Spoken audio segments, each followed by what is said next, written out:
social media, I presume that some of you will be using social media already in your market, and I think we were going to ask some questions around kind of, are you using LinkedIn, Twitter, Facebook, Instagram, TikTok, or something else? Should we use Slido? Do you want to use the questions now? I think we've got time to do that. Okay. Yeah. Okay. Okay. We're going to do a short poll to see what the participants are using. So should I stop this? I think you need to stop sharing. Yeah. So everyone, please open Slido on your, probably best on your phones, and type in the code here.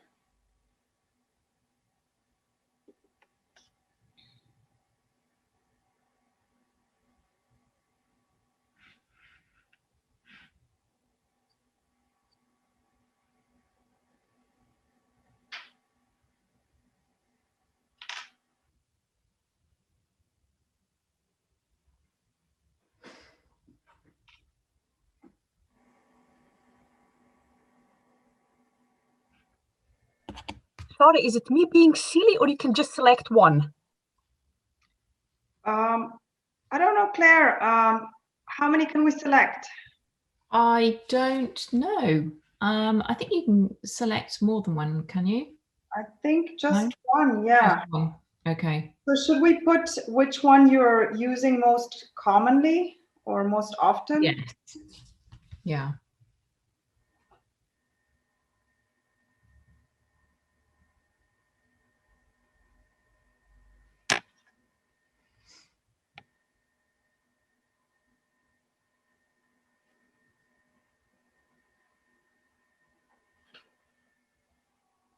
Okay.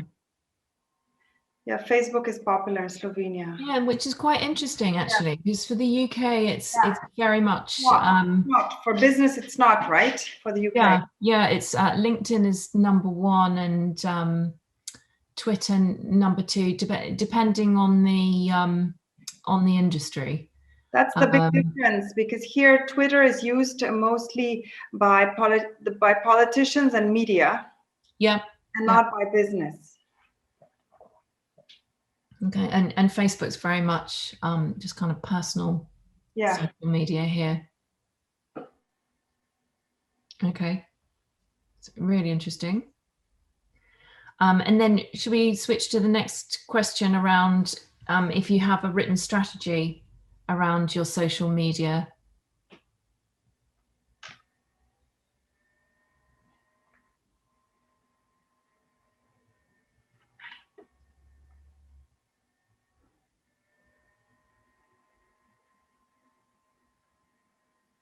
No. Okay. Okay, that's interesting. Taking photos, that's okay. Okay, and then the final question about, do you know what social media channels your competitors are using to target audiences in the UK? If anyone's kind of been looking at their competitors yet, and if they're aware of where they are.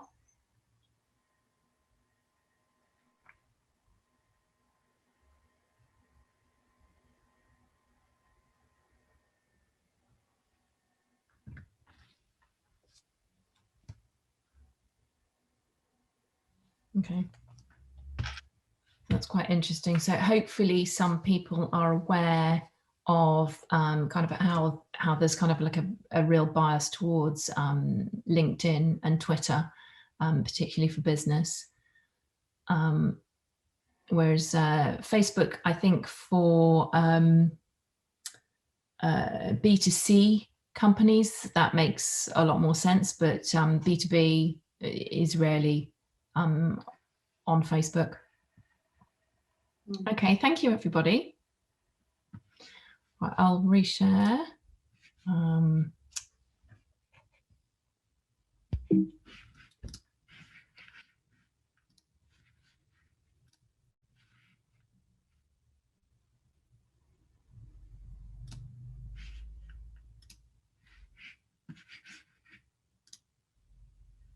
So here, I'll try and keep this as quick as I can again. So in terms of social media and how to use it, please do shout if you have any questions as I go along. I wanted to kind of start with a more general comment, and you may already be doing this with social media and all marketing activities, in fact, kind of in your local market originally. Sometimes some businesses will come to the UK and they'll start doing social media and they'll think that it's this kind of magic wand and that suddenly they will become very famous and very well known. And actually, if it's not working in conjunction with all other marketing activity, it can be that you're just literally shouting and nobody's listening to you.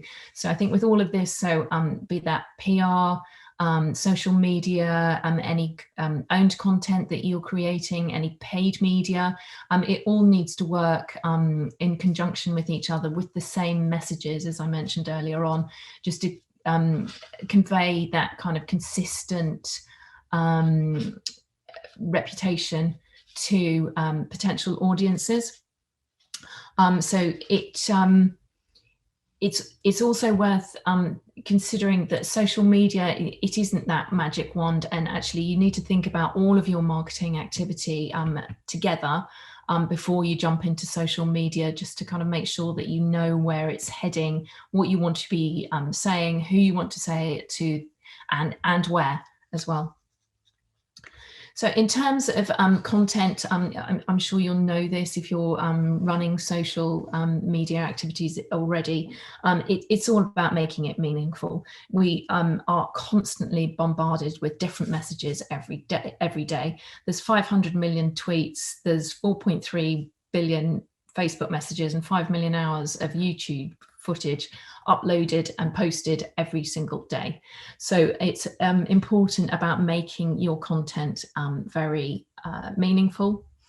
And actually, the brands that form meaningful relationships with their customers are the ones that will prosper. So it's no longer enough to produce products that work. Brands need to know why people care, have an understanding of who their customer is and what makes their brand meaningful to those customers. So a really scary statistic that we heard about was that people wouldn't care if 77% of brands disappeared. So it's really important to make sure that your content is relevant and that it's meaningful, that it doesn't get drowned out, and at worse, people stop listening to you.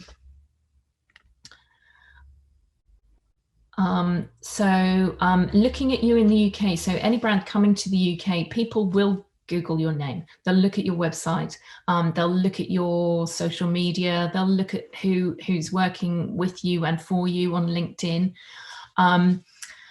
They'll also look at your social media. So they'll look at what you've posted recently, but then they might just scroll through and see what you've been posting over the past few years. So do make sure that it is all relevant and appropriate as well.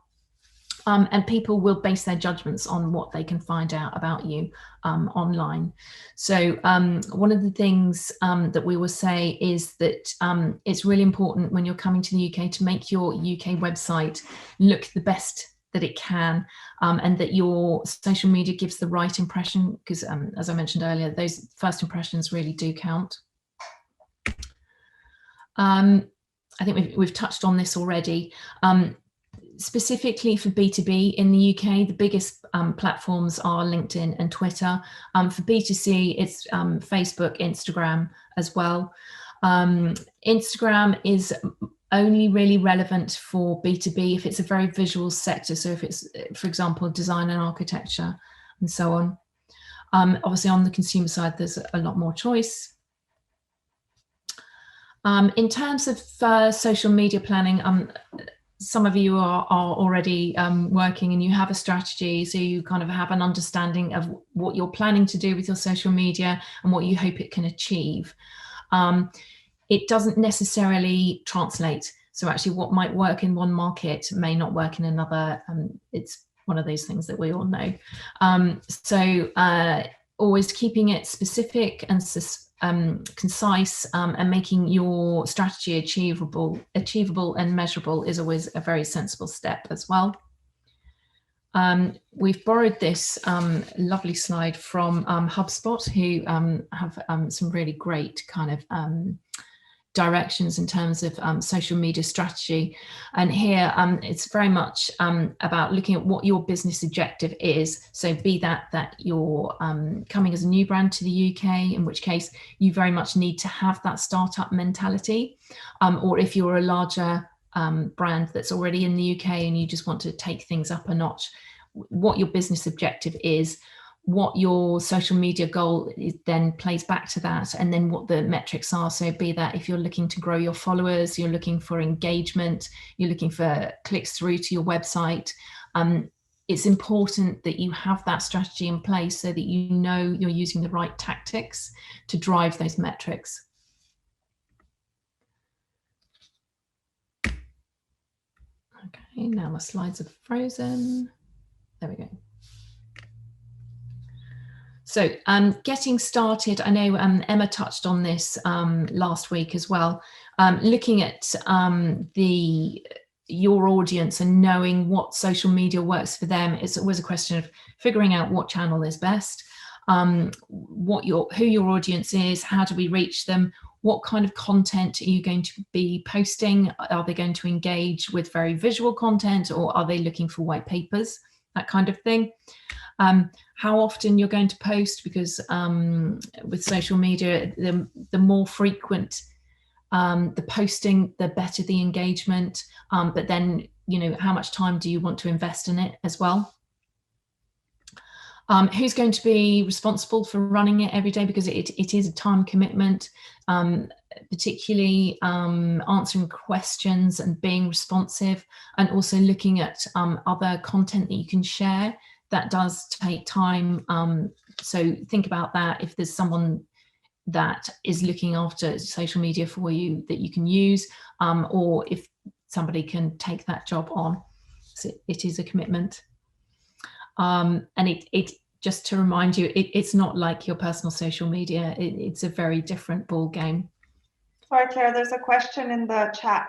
Yes. You would do the social media in a company, marketing? Yes, ideally marketing is a great team to run that, because obviously as I mentioned with the peso slide at the start, in terms of making sure that all of those messages are cohesive, the marketing team who are running all of that activity will be really well placed to do that. I'd say as long as it's somebody who will be able to respond in English, in good English, and that can provide appropriate responses and advice. We've seen various horror stories where it's been a very junior, an intern, who's been running the social media, which doesn't always work terribly well. I think particularly because you're at this kind of early entry stage and the first impressions count, it is really important to get it right and to do it in an appropriate way. But yes, the marketing team would be a really good place to start for that. In terms of your content pillars, HubSpot and other kind of players in the social media field recommend having like a variety of different elements of content. So a third of it being quite sales focused, so promoting the business and engaging the audience that way. A third of it around ideas and stories and looking at what else is happening within the marketplace. And then also a third of it is original brand content. So be that new projects that you're working on, news from you, or new social media content that you've created. So just having that blend, as opposed to it being 100% this is us shouting about sales, just having that blend of content will help to drive engagement and keep things interesting as well. And then just to give you a few examples, and rather than shine the spotlight on anybody, we thought we'd share our own Twitter account. So we actually have two Twitter accounts. This is the main one, the Rochester PR one, and we post most weekdays. We rarely post on the weekend because obviously we're looking to engage with the business audience. We'll talk about great coverage that we've achieved for clients, any news from the agency, so new hires, new client wins, any events that we're hosting or participating in, useful information, so tips on raising your profile in the UK. If there's interesting articles in the press about business in the UK, we'll share those. Also kind of thought leadership around PR and social media, and then resharing other people's thoughts and advice that we think would be relevant for our audience as well. So it's kind of very important about kind of keeping it fresh and different and engaging. We also run another Twitter called New to London, which is very much for businesses that are new to London, and it's less about Rochester and it's more about kind of the London business arena. We're talking about kind of what's happening in London, what new things, and it's not just business, because obviously it's kind of appealing to businesses who have moved to the UK, so they're living here as well. So we include some lifestyle content. We talk about what London has to offer, and then also we've obviously got the link back to Rochester as well if people are interested as well. Also, we tend not to post, we use Hootsuite, which I'll show you. We tend not to post every day because actually some of it is quite organic, and we'll be at an event and we'll take a photo and we'll share that on the day. So it's just about kind of keeping it all relevant and newsworthy. Sorry, there's another question. Any good tips on how to build your Twitter followers group? Yes. So I think this slide actually covers quite a lot of this. It's certainly worth, when you are setting it up, rather than just kind of setting it up and not having anyone that you're following, it's just making sure that you're following all the relevant players. So you're following all the trade media outlets, you're looking at the trade associations, following various different events, and you can start to kind of build the relationship with them, liking tweets, sharing, retweeting, and so on, and engaging with people who start to follow you as well. And also it's worth supporting if you have a really important, or what you feel is a really important tweet or a LinkedIn post, you can boost that. So you can put some financial support behind it. And that's certainly worth doing if you're looking to drive numbers. If that answers the question.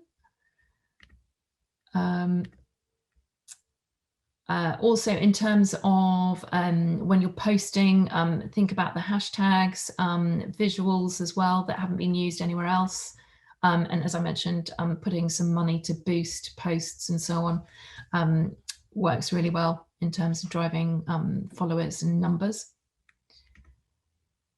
As I mentioned, this is Hootsuite that we use to schedule all of our posts. So we actually put them all in a month in advance. And then we have like days that are free, so we can put more posts in as well. And it's just about keeping it varied and interesting.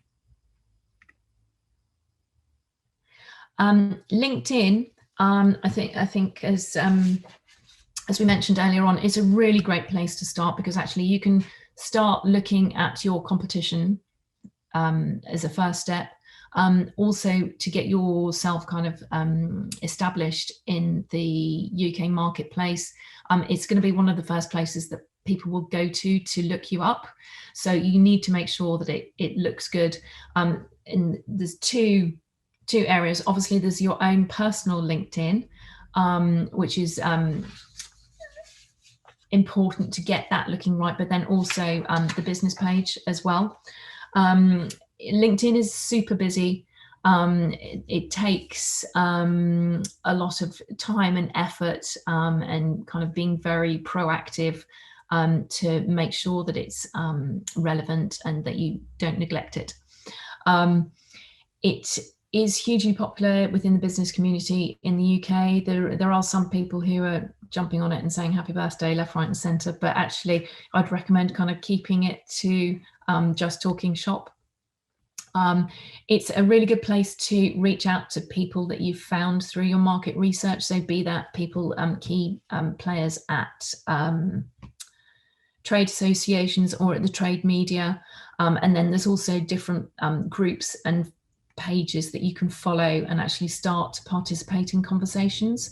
That again is, I think we mentioned earlier on, is a really good way to start getting your name around. For your personal profile, I'll include some links later on about kind of tips on how to boost that and make it look as relevant as possible. Keep it concise. It doesn't need to read like a CV. People really, they're looking for the bullet points on kind of the key skills and results and kind of what activity you're working on right now. Let's get this one here. Make sure that your English is perfect on it as well. Get somebody to check if needs be. It's important that you have a photograph for yourself, and Joanna feels strongly about this, not one with your fast car, just a, you know, a normal traditional corporate headshot is great so that you do have a face. And then on a company page is a great way to keep followers up to date. As I mentioned, that's going to be one of the first places people will go to look at what you're doing in the UK. So make sure that it looks really good and that it's up to date as well. It shouldn't be a duplication of your website. With LinkedIn, it's a lot easier to put up a lot more relevant content on a regular basis. So make sure that you're thinking about that. If you potentially have blog posts on your website that you want to put on there, that's always really good, because then you can in turn drive that back to your website. There's lots of LinkedIn training that's free that's available online at LinkedIn. So it's certainly worth looking at that if you're feeling nervous about setting that up.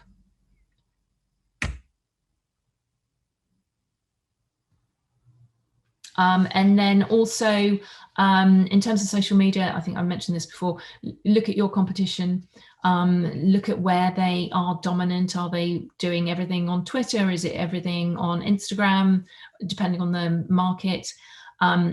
If you can set up a personal account or not a business account, you can follow them. Obviously, you probably wouldn't want to follow them.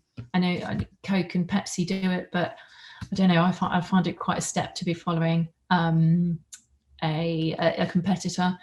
And actually bear in mind, it could be that a competitor is massive in LinkedIn. So don't discount LinkedIn because of that, but also think, you know, is there going to be an opportunity for you on Twitter or so on? Just to think you could engage with people in a different channel. So just in summary, it's a really important part of your content engagement strategy. But as I mentioned, it's really important that all of it sits together and it's all consistent and working hand in hand. Don't underestimate how much time and effort it takes to get it right. It may be that you need to try different types of content. You could have opinion pieces, or you could have examples of new work or case studies, and then you by trying lots of different content pillars, you'll get a better idea of what your followers are engaging with. And if you think that it's too much of a commitment, start slow, start maybe just doing one channel and do it really well, rather than throwing yourself at 5 different channels and trying to do everything. Obviously, each channel needs different messaging and content, but slow and steady wins the race. So, okay. Thanks, Claire. That was just, I think you just answered the question that was posted in the chat. Okay. Should you start with one social media channel and do it properly, or start with all of them at the same time? Yes, I'd say depending on how much time and effort you feel that you've got, that you can put into it, then it's worth being realistic about what you can do. I think it's better to do one channel really well than try and do 3 or 4 different channels very sporadically and not regularly. It's about having that regular, engaging, compelling content is what's going to drive your followers and interest from potential customers.